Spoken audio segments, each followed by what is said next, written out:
માર્ગ ઉપર અકસ્માત થવાના કારણોમાં ટ્રાફિક નિયમોનો ઉલ્લાળ્યો, આડેધડ પાર્ક કરતા વાહનો, ખખડી ગયેલા રસ્તાઓ, માર્ગના નવીનીકરણમાં વપરાતું તકલાદી ચીજવસ્તુઓ, કોન્ટ્રાક્ટરની મનમાની વગેરે કારણો હોય છે।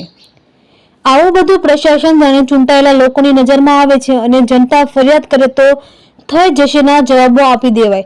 જે વિસ્તારમાં રસ્તાનું નવીનીકરણ કરાતું હોય ત્યાં જનતાએ માથે ઊભા રહીને ધ્યાન રાખવું જોઈએ, જેથી કરીને નિયમો પ્રમાણે કોન્ટ્રાક્ટર કામ ન કરે તો કામને અટકાવી દઈએ। સીધી સ્થળ પર જ અધિકારીઓને જાણ કરી બોલાવી લેવા જોઈએ। આવું કોણ કરે? માથાકૂટમાં નથી પડવું અથવા આંખે નથી થવું એવી માનસિકતા રાખે એટલે કામ નબળું જ કરાતું હોય। કરોડો રૂપિયાના ખર્ચે બનાવતા પુલ પણ નબળા માલ સામાનને કારણે થોડા મહિનાઓ કે એકાદ 2-4 વર્ષમાં તૂટી જાય છે અથવા તો જોખમી બને છે। આ તસવીરો છે લાઠી તાલુકાના પાડરશીંગા ગામના દામનગરથી ગારિયાધાર જવાના માર્ગ પર બાયપાસથી બાયપાસ સુધીનો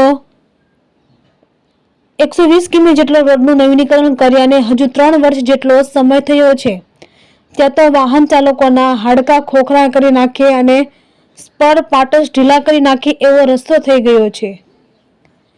કેટલાક વર્ષો પછી આટલો રોડ મંજૂર થતા ગ્રામજનોમાં ખુશી છવાઈ ગઈ હતી, પરંતુ ખૂબ જ ટૂંક સમયમાં રસ્તો 18મી સદી જેવો થઈ જતા ફરી પાછા મુશ્કેલીના દિવસો વધુ જ ન જોવા પડે અને તંત્ર વહેલામાં વહેલી તકે આ તૂટેલો માર્ગ સારો બનાવી આપે એવી અહીંથી પસાર થતા વાહન ચાલકો અને ખેતીવાડીએ જતા લોકોની માંગ છે।